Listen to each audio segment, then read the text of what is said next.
I've found 8 of the best DIY tools that you can buy on Amazon for under £50, and I've put them all to the test. One of these is the best value tool that I've tested for years, and one of them completely surprised me. But we're not going to just look at them on a bench. We're going to test them for real life performance and value. So by the end of this video, you'll know, should you buy them or should you skip them? Right, first tool, the Franklin Light Up Level. I've had this for a couple of months and it's impressed me from the start. Now these are just $24.99 on Amazon. They look like a gimmick, but they're not. They're actually amazing value, and I'll show you why. So we'll come to accuracy in a second, because of course that's really important. But what do I like about this? Well, of course, I like the different stages of color. And I like the way that it works horizontally, but not just horizontally, it also works vertically. Now what makes this great is if I'm cabinet fitting, I can actually see, if I adjust this bench, exactly when it's level without having to look at a bubble. It's even got a little magnet on the bottom which will come in really handy for sticking it to metal and leveling things like tumble dryers and washing machines around the house. And the other thing I like that a lot of these miss is they don't have a bubble. This still has bubbles which reinforce that accuracy in your mind, because we don't always trust lights and we should check these things now and again anyway. So having the bubble really gives us the best of both worlds. But if it's not accurate, it's really still no good. So let's test it against a very expensive digital IMEX level to test its accuracy. So our level's saying that this workbench is perfectly level. Does our IMEX agree? Yes, it does. So I think the answer is pretty conclusive. This little shiny level is no gimmick. Now I'm going to pop a link to this and all the other tools in this video down below in the description so you can buy them yourself. And stick around for the last 2 tools, because they're some of the most handy tools that I use every single day. The second tool we're going to look at is my everyday carry and job site torch. Now I know what you're thinking, what could be so special about a torch? Well, I'll let you in on a little secret. I like this Unilight flip torch so much because of its functions that this is my second one. First one didn't break, I left it under someone's floorboards, where it'll probably live forever. Now Unilight torches are fantastic quality, but they're also loaded with features. So let's turn the lights out and have a look at some of the ones that are in this. Now this is a 425 lumen LED torch, metal bodied, incredible construction. You can feel the quality throughout, but not only that, you've got different light settings. So if we press this little button on the side, we can cycle through them. You can see we've got a little backlight there. Press it again and we get a nice little end torch as well. So lots of different functions on the torch, but that's not what makes it great. What makes it great for me is the simple different angles that you can position the torch in. It sits in all different angles, all different positions. It's got a magnetic base. I've never been in a position where this torch can't get me out of a muddle and I can't see what I'm doing. That's what makes it brilliant, aside from the fact it's rechargeable and high quality. So no, it's not cheap, but it is extremely useful and it'll live on my hip for years to come. Now, every tool that you see in today's video, I bought with my own money. None of these companies have sponsored the video or sent the tools for free, so you can completely rely on my opinion. Now, the next one is a personal favorite that I think I've had on the end of my impact driver for the last 7 years, the Wera Rapidaptor. It's a bit holder, but it's not just any bit holder. Now I've tried and tested loads of these over the years. This is a pretty standard bit holder from Makita, so it's not a cheap brand. It is actually a fairly decent magnetic bit holder, but the Wera Rapidaptor for just £13.99 has got so many features which you wouldn't believe built into this little tool. You'll probably already notice I've got 3 of them. These 2 are new. I bought them to do this video. This one is the one that I've had for 7 years, but it recently broke after years of everyday use. It's actually jammed up on me. So it's not perfect, you can break one. However, like I say, for this to be in use every day for 7 years, it's been through some serious punishment. The other thing to bear in mind is that these are not actually rated for impact drivers, but I've put this under some serious pressure for the last 7 years, and it's took it that long to fail me. Now you wouldn't believe simple bit holders could be so different, but let me show you the features that are built in that make this better than this. So yes, the standard bit holder is magnetic, but the main flaw with it, sometimes you'll drive a screw in, you'll go to remove this, and the whole bit comes out, and it's really frustrating. This one's not too bad, some of them are a lot worse. But what you'll find with the Wera is, watch this, the bit locks in, so you can't actually withdraw the bit until you unlock it. So that's one neat little feature. Now of course it's magnetic, nice and strong, it's going to hold them screws for you. Now, standard bit holders don't often have a turn piece on the body of the bit holder, so it doesn't slide through your fingers quite so nicely as what the Wera does, which just makes the whole thing fast, easy, and comfortable to use. It's one of them undervalued, simple tools that we all forget about, but it'll make life a lot easier for you. It'll certainly be living on my impact driver for years to come. So whilst we're on to the subject of screwing, let's pair this with our next tool, the Flex 4-volt screwdriver. Another extremely handy one that I use all the time and have done for the past 2 years. I use this for a multitude of different tasks, and the power for a 4-volt tool is pretty astonishing. We can even attach our wrap adapter to it. You can even attach drill bits with a hex end to it. Believe me, I know. I once drilled out a tyre for a repair plug using this exact screwdriver. The good thing about it is you can set the different power levels for different depths that you want your screws to go, and it's a very simple back and forward toggle on there with a light on the end, and it is of course rechargeable. But let's test the power of the thing and see how good it is. I use an impact driver to drive a screw into timber, and then I put the little Flex through some pretty tough punishment as I withdraw the screw. So it's done pretty well there. Remember, this is probably a far harder task than this little screwdriver is designed for. Let's drive that screw back in.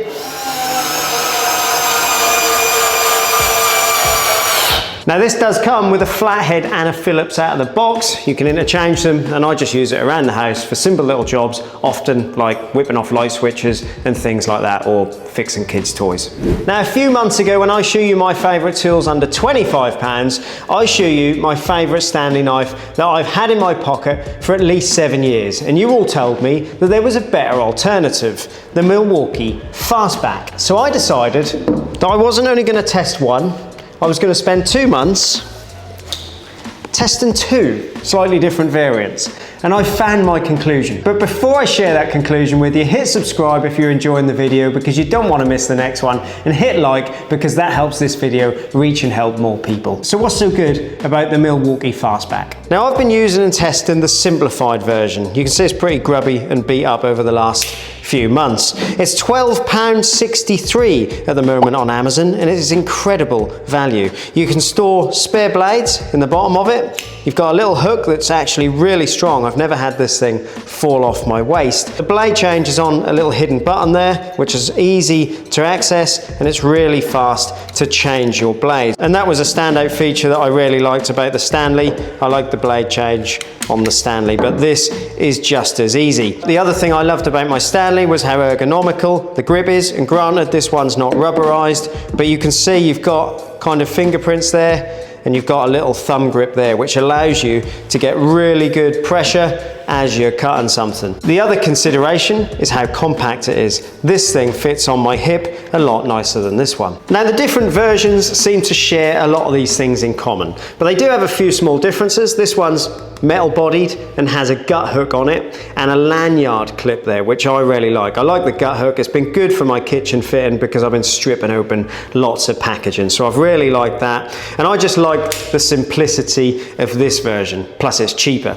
The fastback 6-in-1, which a lot of you really rate, has a lot more features. It's got a lock and bit holder, for example, which is probably better as an everyday carry. A lot of the features that it has translate over to the simple one, but it is a lot more money. I think on Amazon at the moment this one's £35. So it's got more features in it, but it's more money, and the body's plastic. So for the value, I think I'd probably go for the £12 one. But let me know what you think. Which one's better? Either way, they're great tools, and you should add them to your toolkit. Now, the next tool, and one I've only been using for a couple of months, and I've only used for a couple of jobs, but I actually really like it. It essentially clamps your circular saw into this plate here and allows you to rip down materials. It won't work in the same way as a track saw in terms of splinter guarding and things like that, but it is a very useful tool. But it does have a couple of flaws, a couple of things that aren't so good about it. I'll show you what they are.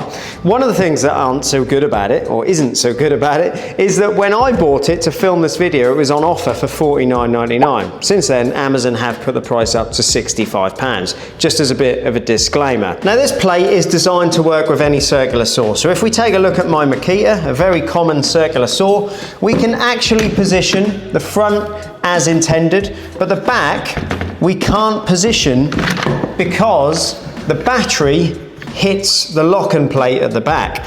So the downside straight away, and it is a very small downside because it doesn't really matter for most scenarios, is we need to raise the depth and we won't get the full depth of cut on our circular saw. But for most ripped down materials, that's not really going to matter. We need to line up the cut line on the circular saw with one of these lines on the plate and lock the circular saw. I want a nice accurate cut on this bit of OSB at 100 millimeters in from the edge. So I set 100 millimeters on the guide, line it up with the mark, and then I can simply use the edge of the plate to make a nice straight rip. So it's definitely easy to use and it has given us a nice accurate cut. I think for a DIYer it's a really good tool. Maybe not so much if you're a tradesman because you're probably used to doing this sort of thing without a guide, or you might have a track saw. But if you haven't got a track saw and you want something to make nice straight cuts, it is a good tool. Now we've got 2 more tools to go, and stick around because the last one's going to absolutely blow your mind. But before we get to that one, meet my favourite plumbing tool,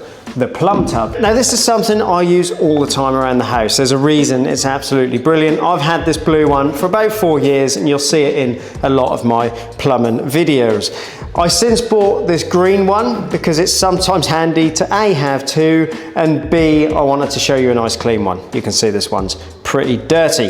They do the same thing, they're just a different colour. For some reason at the moment on Amazon this one's £17 and this one's £11. So unless you really like green, I'd probably just buy this one. The standout feature for me with a Plumb tub is the way they clip around pipes. You've got micro bore 15mm and 22mm, and you can position them underneath radiators and radiator valves, so they're extremely versatile. I use them for all kinds of radiator tasks, even just bleeding the radiator. For me, cracking off radiator valves and catching the water without making a huge mess is where they excel. Now I think you'll agree they're much better than stealing a dish from the kitchen, so if you're going to be doing a lot of plumbing around the house, go grab one of these. Now the 8th and final tool in this little bag here will probably change the game for you. Not because you won't have seen one before, but because of the value for £45 that you get in this bag. Because I've been on a mission to find a laser level that gives you good performance, value and quality in a small, compact package. Well, I'll let you in on a little secret. That's a pretty tall ask. I actually bought and tested one from Temu. It was awful. So I'm going to put this little UPAR laser level, it's a cross-line laser level, nice and compact.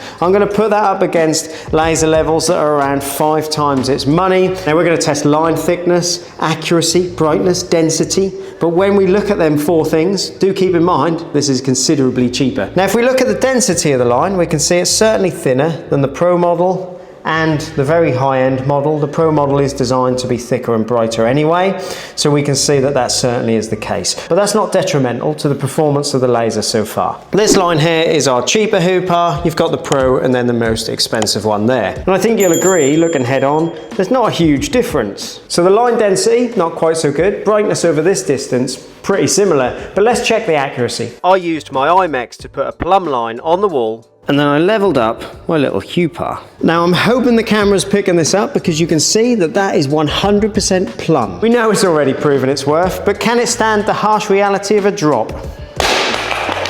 That was painful. Well, it didn't even turn off, but let's test the accuracy now. We all do it, we all drop things, and the fact that that is still accurate even though it's not rated for it shows really good value for money. So I definitely found what I set out to find, a quality little laser at a budget price. So let me know in the comments which ones you already own, which ones you're going to buy, or which ones I've missed in this video. You can check the prices down in the description. You can click on this video to see more tools under £25, and I'll see you next time.